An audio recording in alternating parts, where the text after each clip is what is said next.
For those of you who may not know me, I'm Don Langford. I'm Carol's husband and Charlie's first son-in-law. Excuse me. I was the first to arrive. On behalf of Mom and all the family, I want to thank each and every one of you for coming this afternoon. We are calling this event a celebration of the life of Charles Reed, Chuck Stuart. And we trust that this service will leave all of you with a greater understanding and appreciation for his life and the impact he has had on his family. This will not be a roast, but it is intended to be a combination of serious and humorous highlights. So please feel free to laugh as you are moved. I would like to begin the service with a few verses from the book of Ecclesiastes. To everything there is a season, and a time for every purpose under heaven. A time to be born, and a time to die. A time to plant, and a time to pluck out that which is planted. A time to kill, and a time to heal. A time to break down, and a time to build up. A time to weep, and a time to laugh. A time to mourn, and a time to dance. A time to love, and a time to hate. A time of war, and a time of peace. What do we gain from all our work? I know the heavy burdens that God has laid on us. He has set the right time for everything. He has given us a desire to know the future, but never gives us the satisfaction of fully understanding what he does. So I realize that all we can do is to be happy and do the best we can while we are still alive. All of us should eat and drink and enjoy what we have worked for. This is God's gift. We have a short prayer, please. Greater God, we come together to celebrate the life of Charles Stuart, husband, father, grandfather, great-grandfather, uncle, cousin, and friend. We give you thanks for a long life, not free of pain and suffering, but one lived with patience and joy. We ask that your Spirit be among us and strengthen us as we celebrate his life. Amen.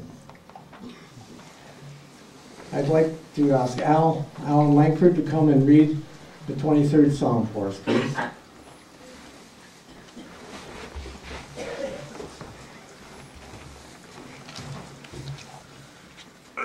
The Lord is my shepherd, I shall not want. He maketh me to lie down in green pastures. He leadeth me beside the still waters. He restoreth my soul. He leadeth me in the paths of righteousness for his name's sake. Yea, though I walk through the valley of the shadow of death, I will fear no evil, for thou art with me. Thy rod and thy staff, they comfort me. Thou preparest the table before me in the presence of mine enemies. Thou anointest my head with oil, my cup runneth over. Surely goodness and mercy shall follow me all the days of my life, and I will dwell in the house of the Lord forever.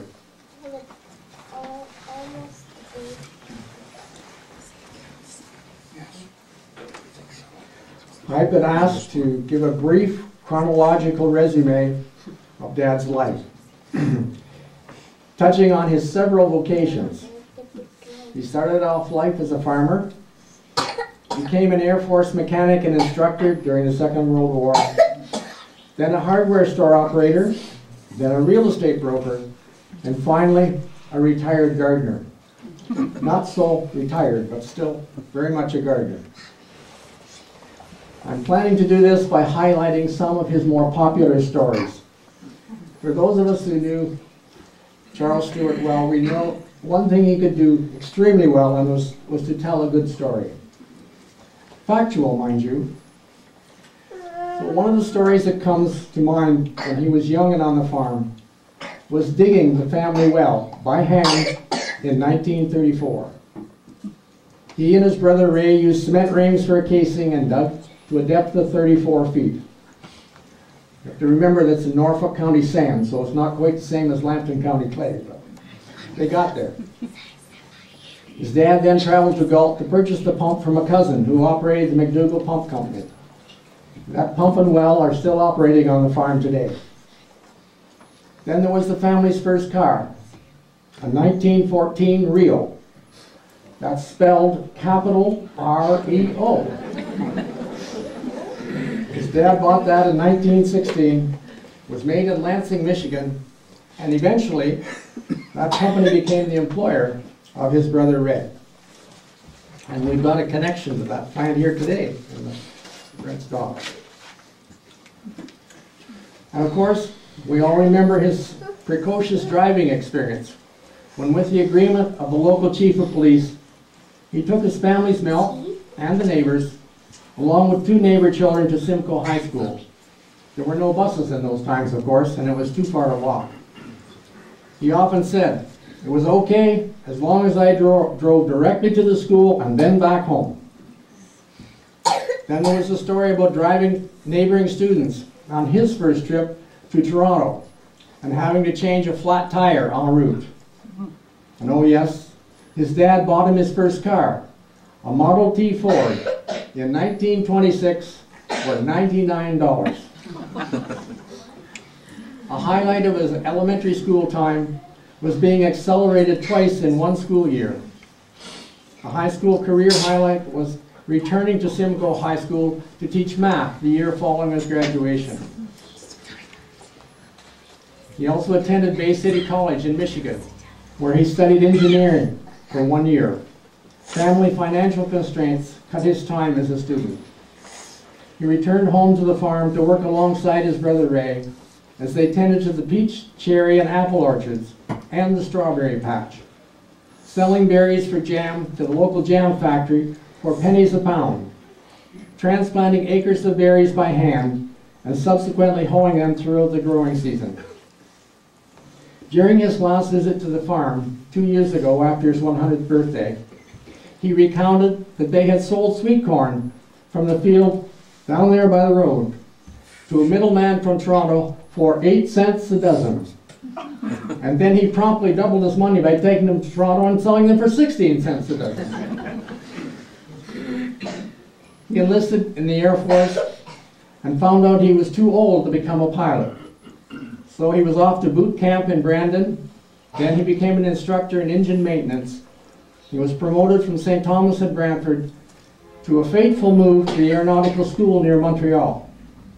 It was fateful, and that this led him to his meeting with Peggy. And also somewhat fateful in that he was exposed to and contracted TB.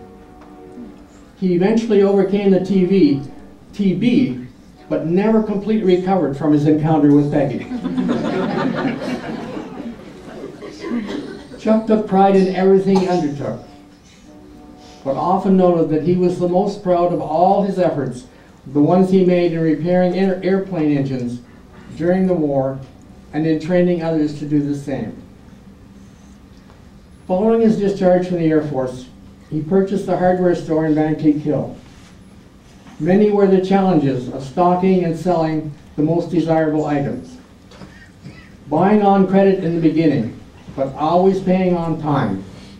He established his credit rating, which allowed him to benefit from preferential prices, especially in buying wholesale quantities of bulk window glass. He took pride in repairing items he sold, particularly McCulloch chainsaws. Seems like they were an ongoing challenge for Dad, but not as big a challenge as the McCulloch boys turned out a little later on. Battling TB and enduring 44 months in hospital over several years of treatment, he eventually overcame the disease, but in the process lost half of one lung. He was dependent on his wife to operate the store in his absence, while also being the parent for their 4 daughters. He often reminded us that his afternoon nap was the habit he picked up in hospital. And he had occasion to revisit this habit due to 2 bouts with bowel cancer and a heart attack. Moving the family to London, where he became a real estate broker with Richardson Real Estate for a number of years. One of his fondest memories of this time was matching up buyers with sellers and being able to provide mortgage assistance to numerous clients. mutually beneficial to both parties, of course.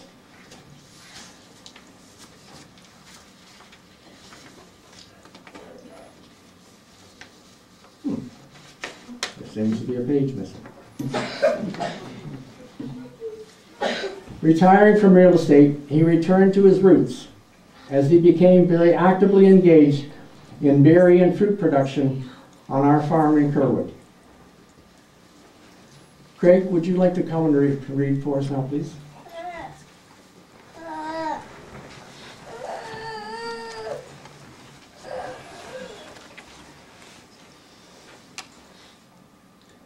In the bulb there is a flower, in the seed an apple tree, in cocoons a hidden promise, butterflies will soon be free.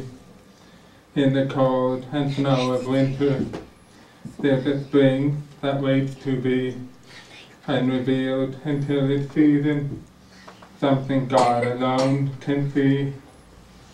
There's a song in every silence, seeking word and melody. There's a dawn in every darkness, bringing hope to you and me. From the past will come the future, what it holds a mystery, unrevealed until its season, something God alone can see. In our end is our beginning, in our time infinity, in our doubt there is believing, in our life eternity, in our death a resurrection, at the last a victory, unrevealed until its season, something God alone can see.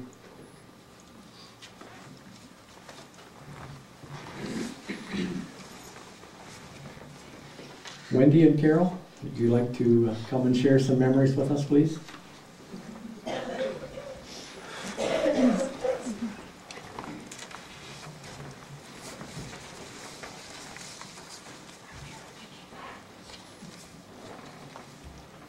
Supportive, practical, patient, kind, sensible, intelligent, positive, thrifty, very thrifty, unselfish, even-tempered, generous, happy, hardworking, musical.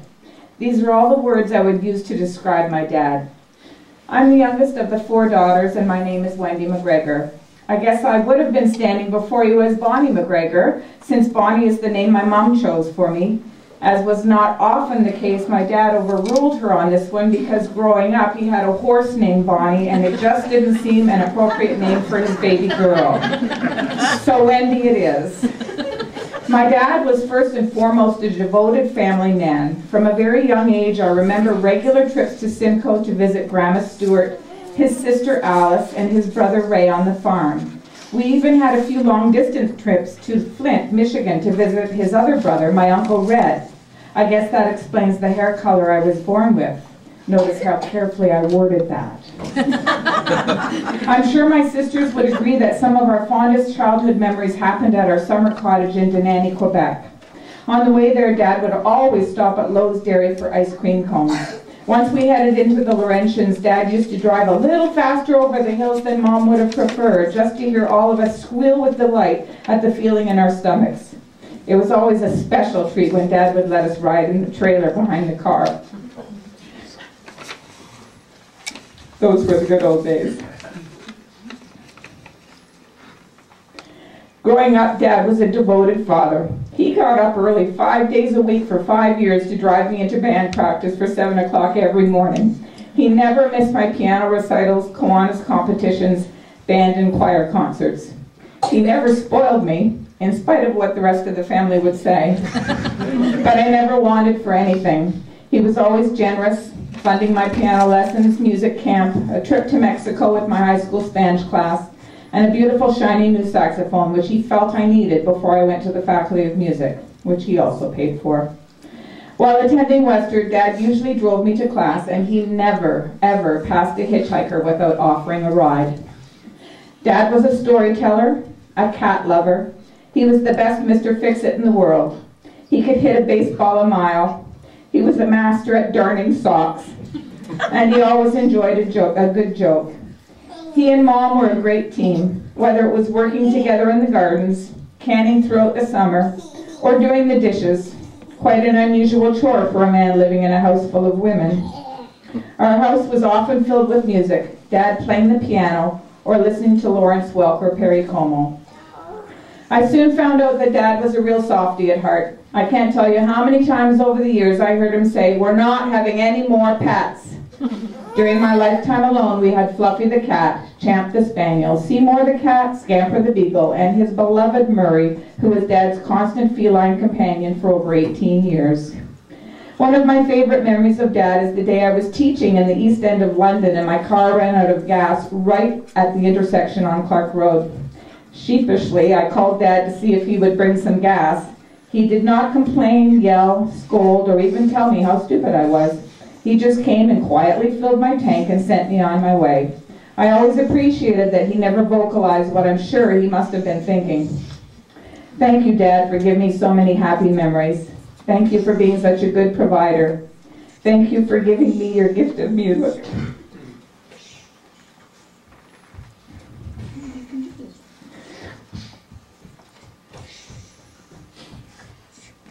Thank you for your final gift to all of us. The opportunity to bring all of our family and friends together, something we hope to do far more frequently in the future. Now, I want to take this opportunity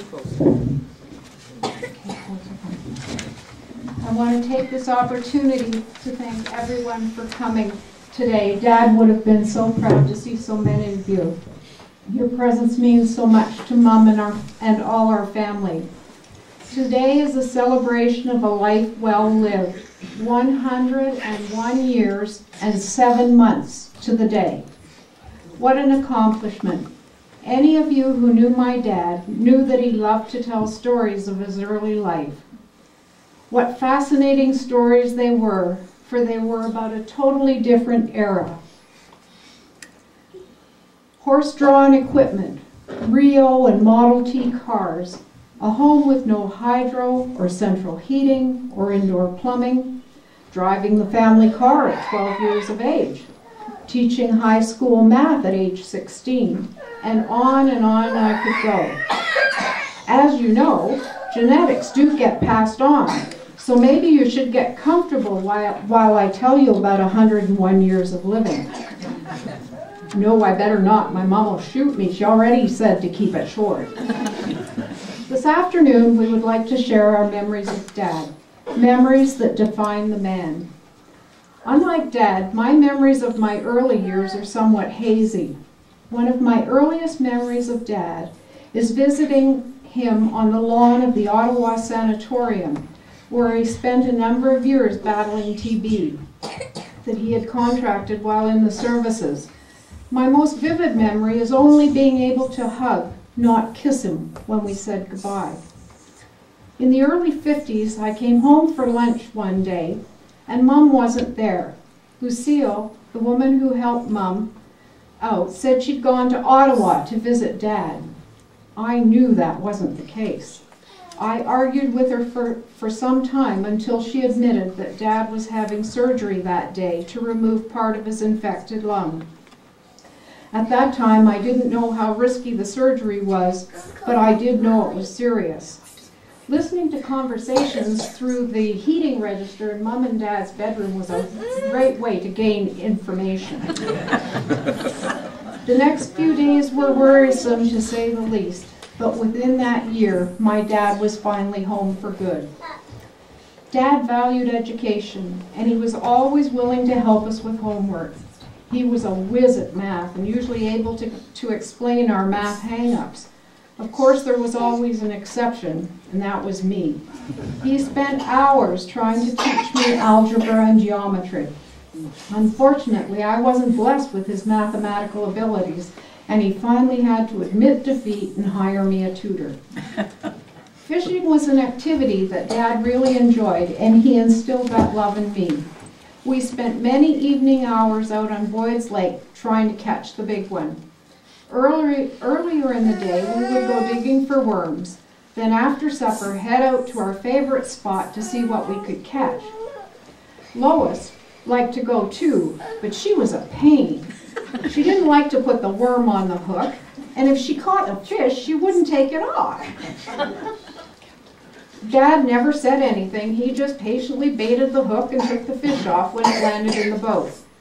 When we returned to the cottage, Dad would get a knife and some water, and we'd go out to an old stump where we would scale and gut the fish.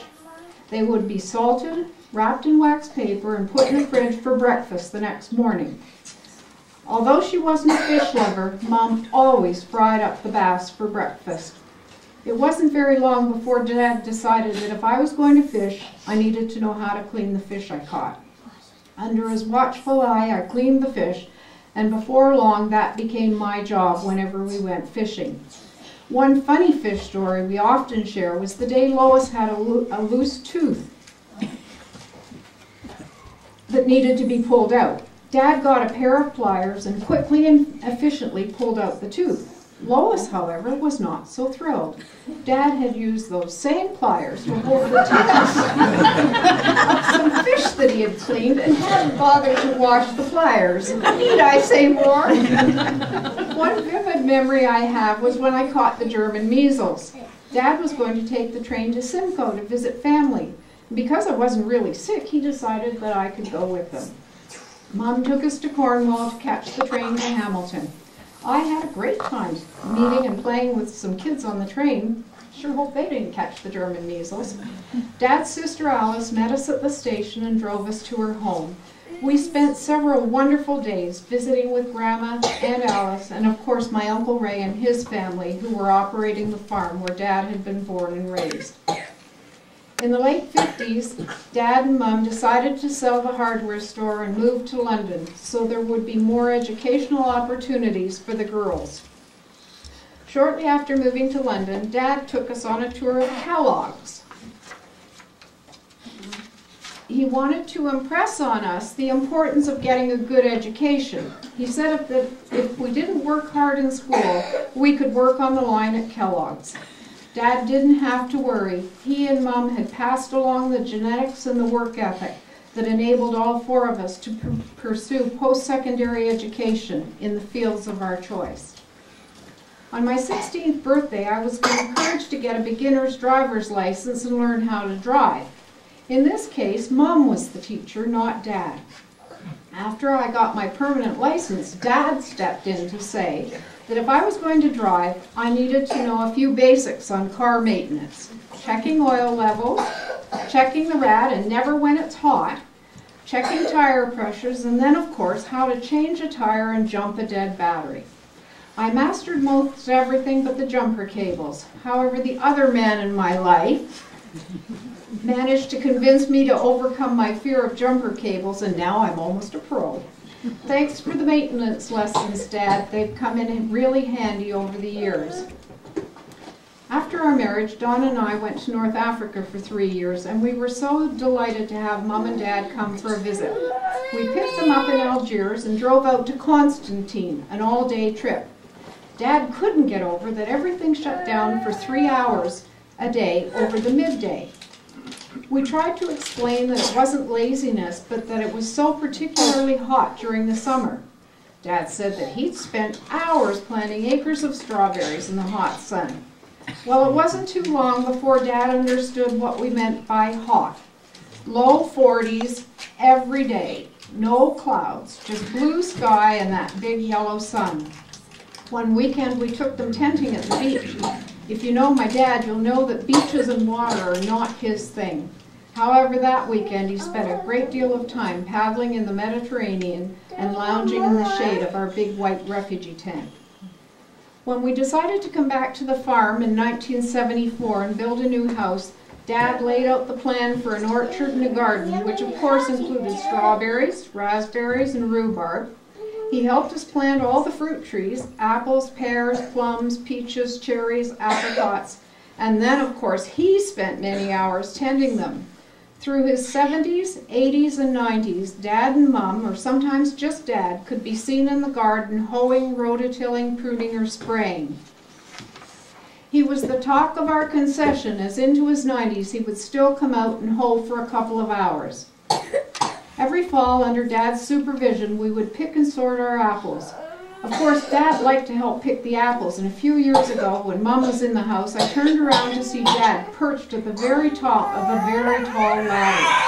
I went over and steadied the ladder and suggested that he should get down, to which he replied, "I'm just fine, don't tell your mother." Good apples were bagged up for eating and applesauce, and the rejects were washed, bagged, loaded up on the pickup along with a couple of 45-gallon barrels and taken to White's cider mill to be pressed for cider. After pressing the cider, Dad would fill up jugs and containers that he took home to process so they had cider for the next year. We would usually come home with 80 or 90 gallons of cider that we had to peddle to the neighbors. Our son Alan says that is one of his best memories of Grandpa. In 2010, when Dad was 99, he and Mom came to stay with us for 6 weeks following Mom's hip surgery. While he was here, he helped me plant a couple of rows of strawberries. He dug the hole with his spade, and I would put the plant in and press back the soil, just the way he had taught me. For the whole 6 weeks he was out there. He was out every morning picking strawberries or raspberries or hoeing the weeds in his new strawberry patch. Dad, you planted many gardens in your lifetime, but your best one was your family garden. You planted seeds of kindness, caring, courage, intelligence, patience, generosity, resilience, and love. You watered them with laughter, sharing, and loving discipline. You hoed out the weeds so your plants would be strong and hardy. You fertilized with large quantities of love. You never quit till the plants matured. What a garden you have. Just like the strawberry plant, your runners have rooted, and today your children, your grandchildren, and your great-grandchildren, many of them present in this room, bear evidence to your original sound genetics. The harvest is not yet complete. It is up to each one of us to keep Dad's, Grandpa's, great-grandpa's garden flourishing by loving, caring, and respecting one another. Thanks, Dad. See you in the garden. I love you.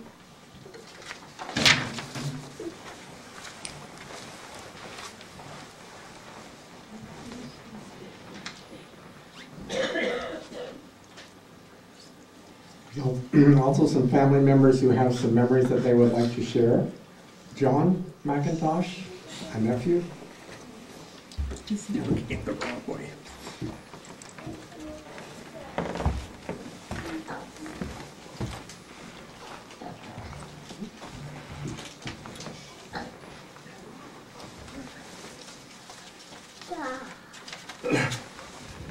Don called me and invited me to say something about Chuck, and I'm very glad he did. And I think I deserve to be asked because I knew Chuck longer than anybody else in this room.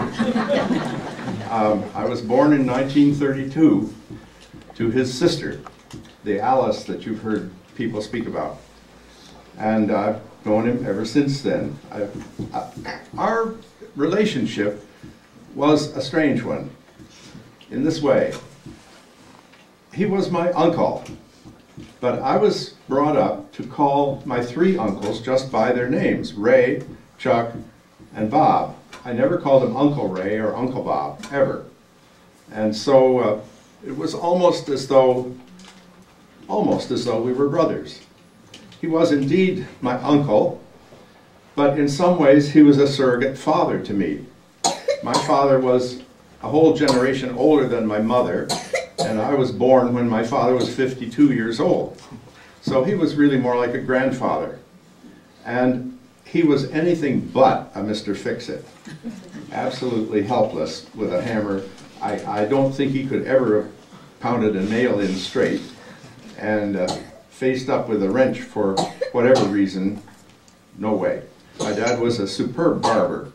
and a wonderful father in his own way, but I learned all the stuff that I ever learned to do and to fix or to fool around with from Chuck.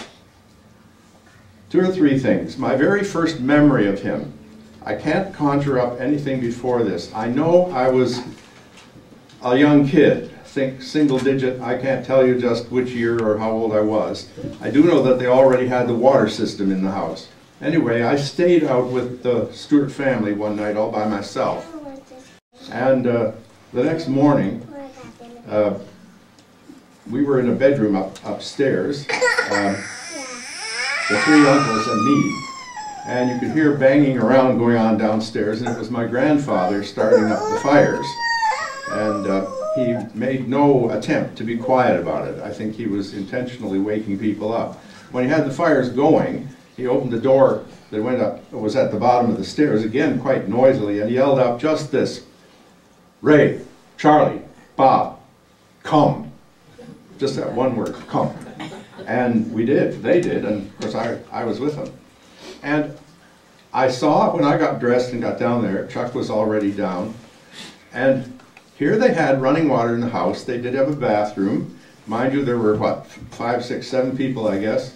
And rather than make a lineup to get in the bathroom, he takes a glass of water, his toothbrush already with some toothpaste on it, out into the front yard, proceeds to use the glass and clean his teeth out in the front yard, spit out on the yard, finally throw the rest out. And this was rather typical of his practicality. Rather than stand in line and wait for other people, out he goes, he figures out a simple way of doing something like that. And I don't know if he did it later in his life. When they went down to Van Cleek Hill, the 2 summers that I was 15 and 16, they invited me, Chuck and Peg, to come down to live with them for several weeks and aid in helping around, as that phrase goes. And I learned all sorts of things. A very good memory was one day we went, Chuck and I, together with the trailer behind the car, to a lumber mill and bought maple flooring. They had the store building, and by the way, he didn't buy a hardware business.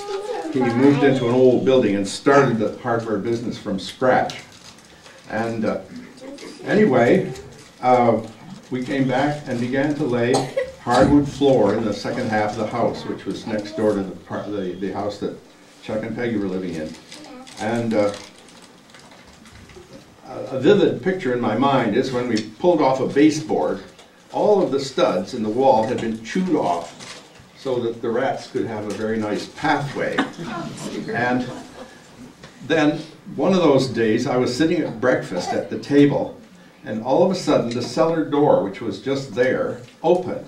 And I just about went up the chimney because we were all sitting around the table. And it was the cat. And the cat had learned to open this door.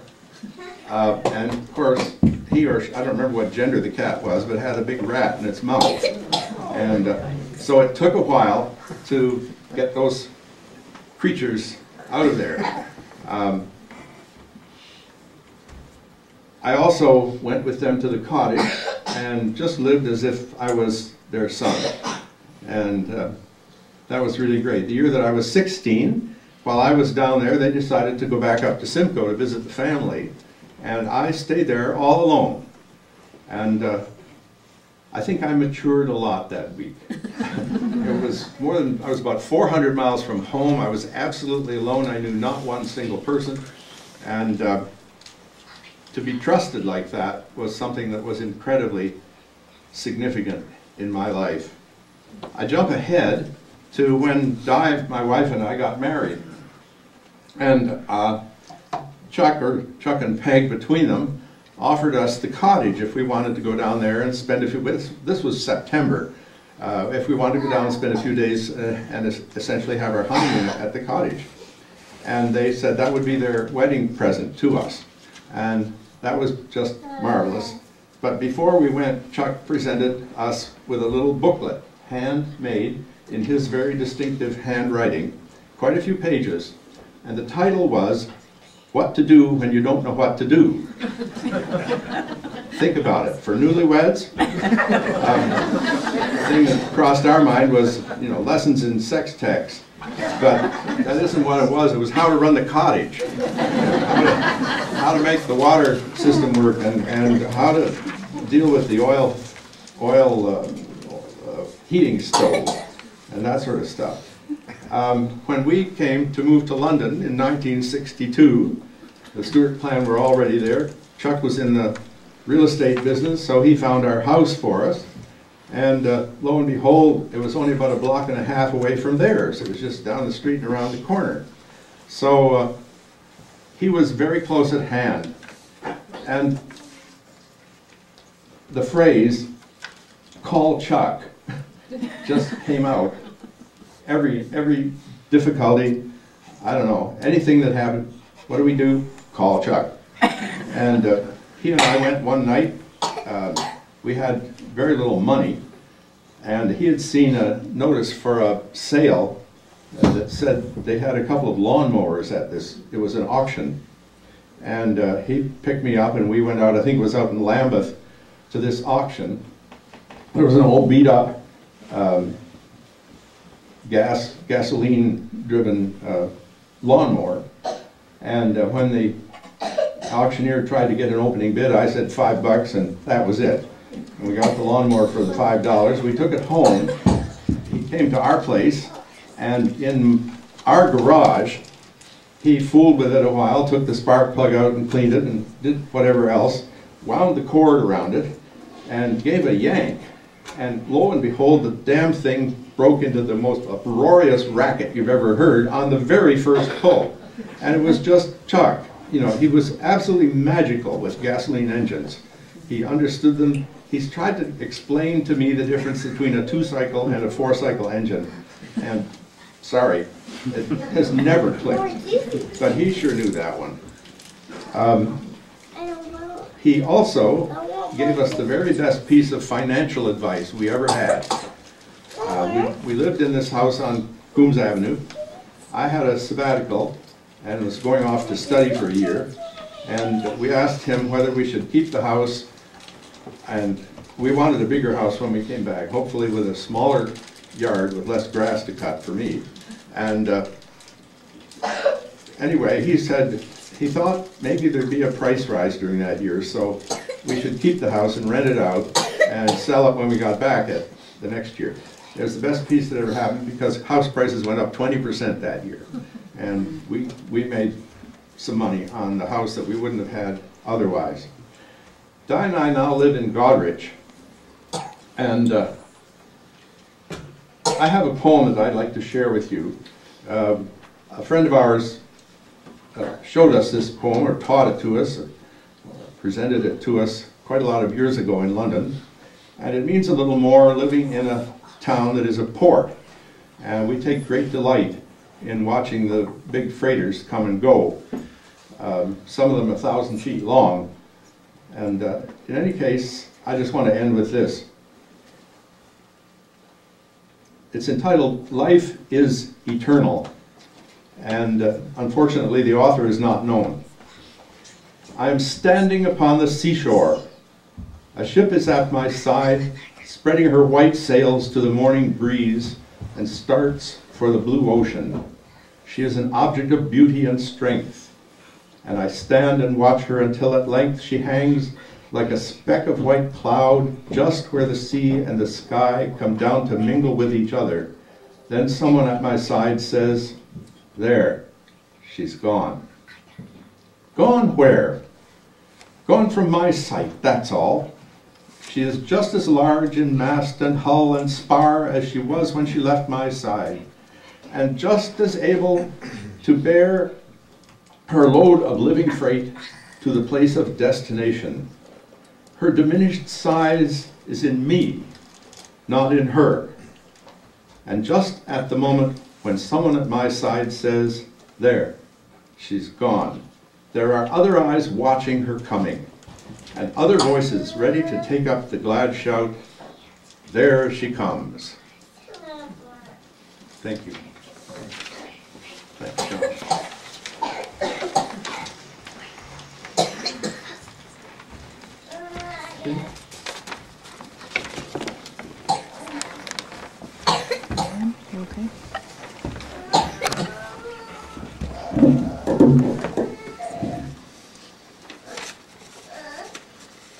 Growing up on the other side of the ravine from Grandma and Grandpa allowed me the privilege and luxury of being able to visit them on a daily basis, oftentimes showing up unannounced.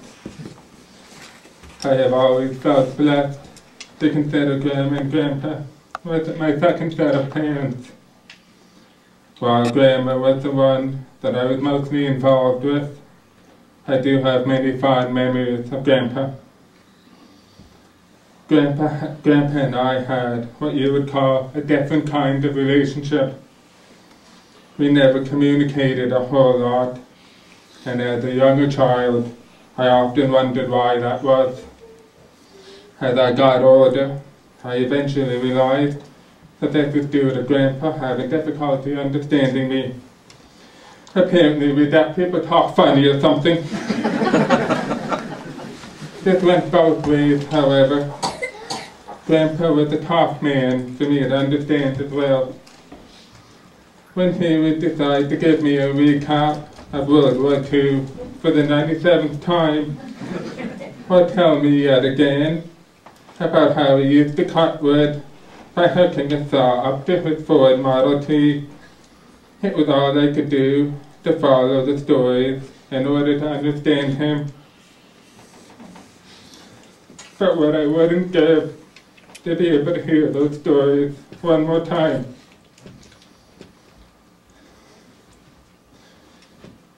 Grandpa and I did a lot of silent activities together.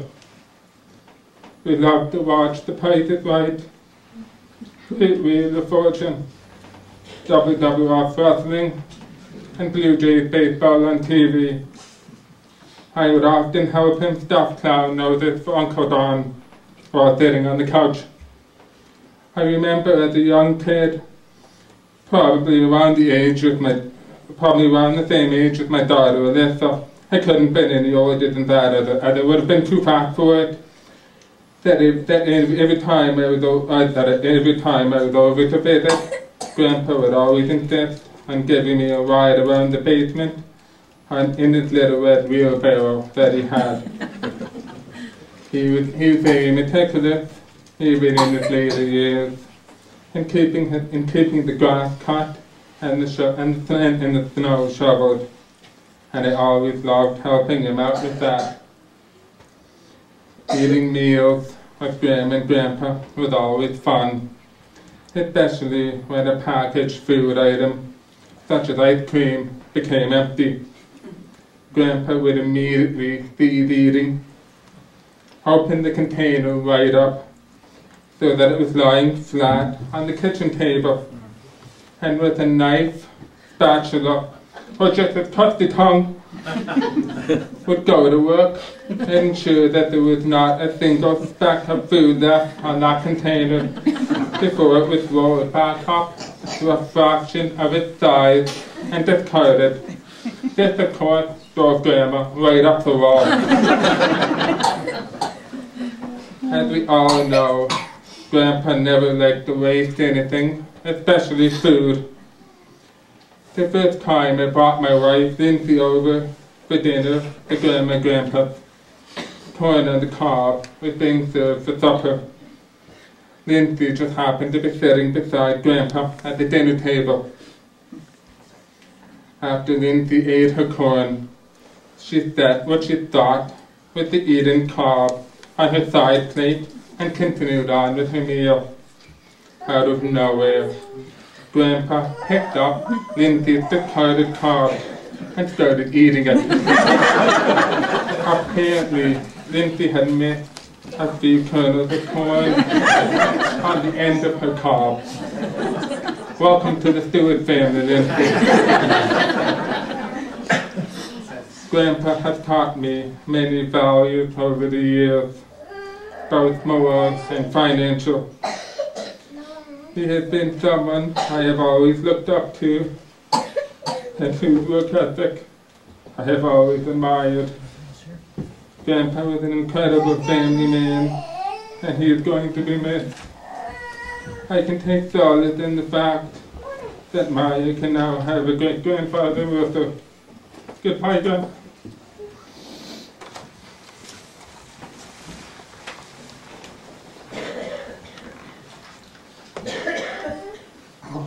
Alan? Miriam, please.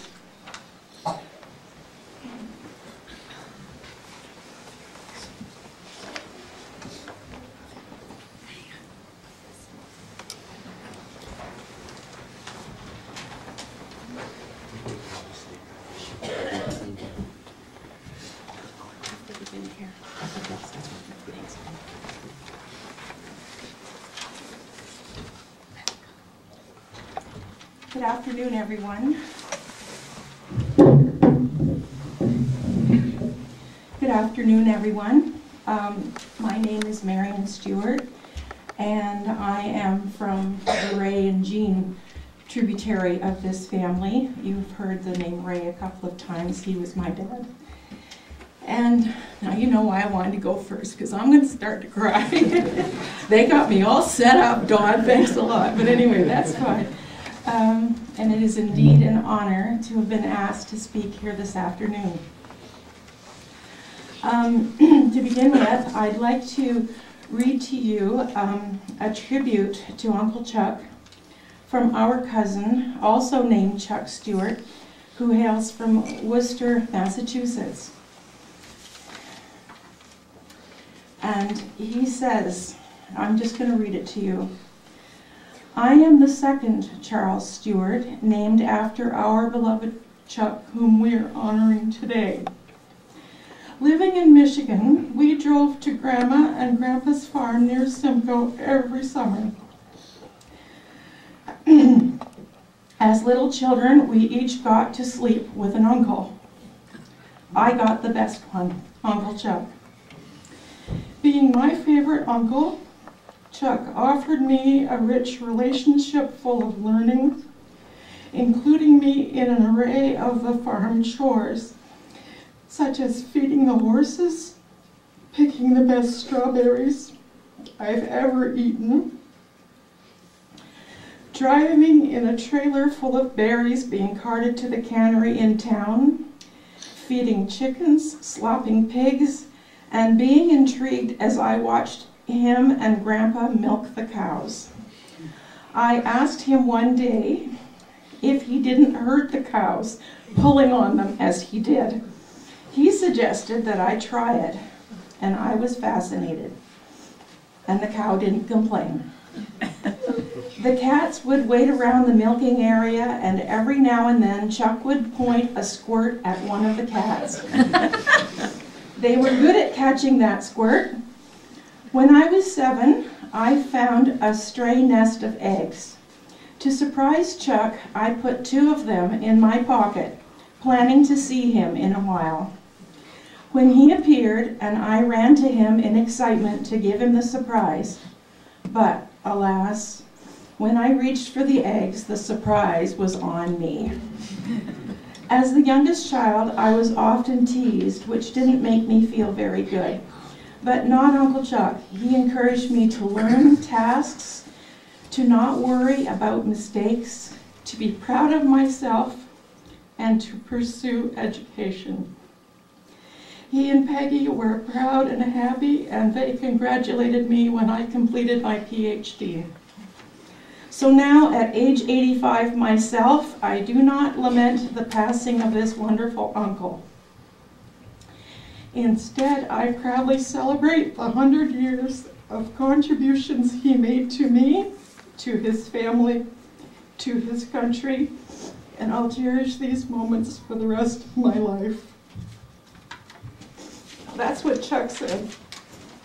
I have a few things to add to it myself, most of which have been said already, but it never hurts to say them again and again.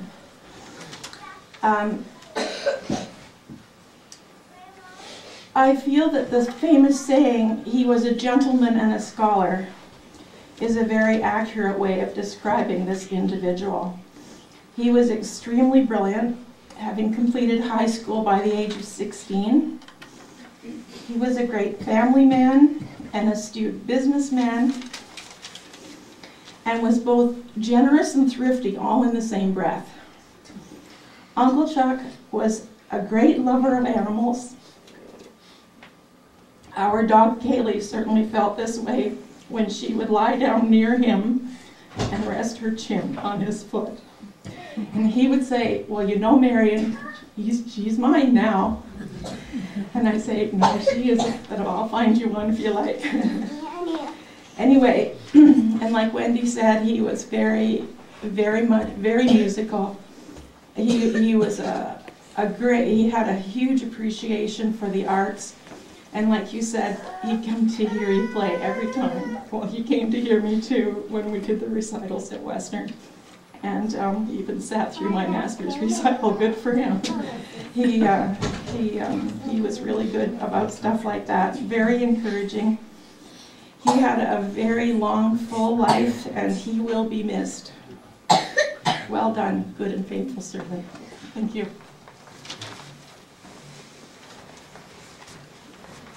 Well, you made it, Marion. Thank you. We also have an email that has come from a cousin on Chuck's mother's side, from the Austin side, Brenda and George Vanderloos, who live in Calgary, Alberta. Excuse me. She's replying to an email that Carol sent her informing her of Chuck's death. Thanks for sending the news of your dad's passing.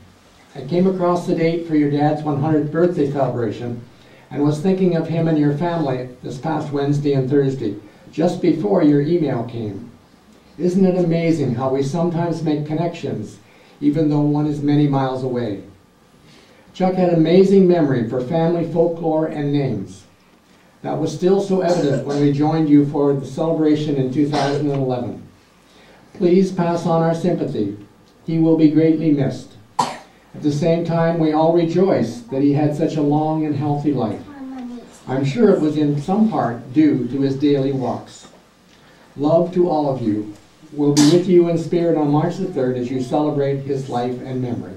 Brenda and George. We've also had several phone messages. My niece Barb and her husband Dan phoned from Lusaka, Zambia to convey their condolences and to pass on their amazement at Chuck's life. We had phone messages from Sang and Chan Sanctity in Toronto, the Laotian couple who became very attached to Stuart family while they lived on our farm for a number of years.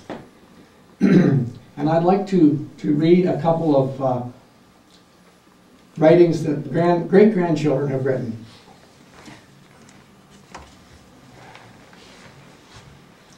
They also made a little medal for their great-grandfather. It says, "Number 1 Grandpa." Cole has written, "I love it when you tell stories. I love you." Dear great-grandpa, hello. It is Ben. I just wanted to tell you how lucky I was to have a great-grandpa like you. But we should not be sad. We should celebrate all the great things you have done over 101 years. Like the time you caught the shark with a fishing rod. And the time you taught school while you were in grade 8. That's how stories grow, isn't it? And you've seen it all, to the evolution of the car, computers, and sports. And let's not forget about how smart you were. I would sit there and watch Jeopardy with you during one of my visits, and you would know all the answers. If you went on, you would certainly have won. And I will never forget you, and I can just wish to live half the life you have. That's from Ben. This is from Allie. 101. Wow. Whenever I told someone that my great-grandpa was 101, I never thought they believed me. I always loved visiting great-grandpa, and I loved listening to him tell me about the olden days. He seemed to tell the same stories more than once. But I liked listening to them anyways. I wish he could just tell me one more. I know he is somewhere looking down on us, and I am glad to know that. I hope he knows how much we will miss him. Hopefully we will all see you again someday, great-grandpa, and you can tell us all those stories again. Love, Ali. Okay, we have a short video we would like to show at this point, and I need a little help technically, please.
I would like, before I lead in a closing prayer, to invite all of you back to Seasons for a time of fellowship and storytelling. If you're not familiar with where Seasons is, if you continue along the street that's in front of the funeral home and head up to your right, you can't miss it, can you, Wayne? It's on your right-hand side, there's a big sign that says Seasons. So you just take Albert Street on up to the west and you'll come to Seasons, and we're downstairs in the basement. Okay, if we can close with a word of prayer, please.